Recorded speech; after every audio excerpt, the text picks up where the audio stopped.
Akmal aka, Bektemirdan Yevro remont hech kim yashamagan yaxshi uy qidirasizmi? Men sizga oppog'ini topib qo'ydim aka. Bitta like bosib yuborsangiz, men sizga chiroyli obzor qilib beraman. Puli ham yomon emas. Mahallamizga qarang, kengligini. Ko'rib chiqamiz ham, qani ketdik. Uyimizni qarang, chiroyligini. Qarang, bemalol bitta ikkita mashina joylashtirsangiz bo'ladi.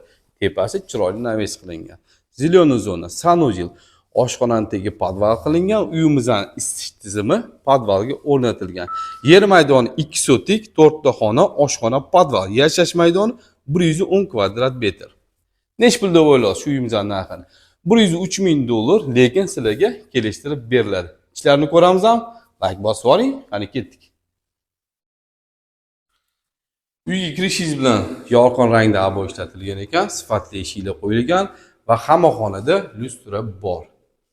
Yon tarafimizda oshxona joylashgan.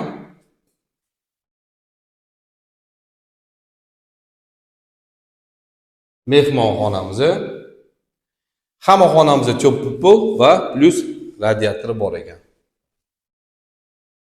Bolalar yotoqxonasi.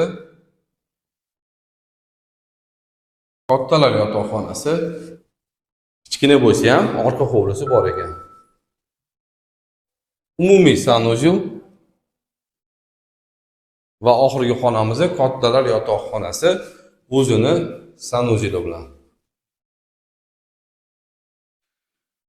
Uyimiz yoqqan bo'lsa, yaqindagiga borib qo'yamiz. Eng asosiysi uyimiz 100% sifatli va pishgan g'ishtdan qurilgan ekan. E'tiborchi rahmat, omon bo'linglar.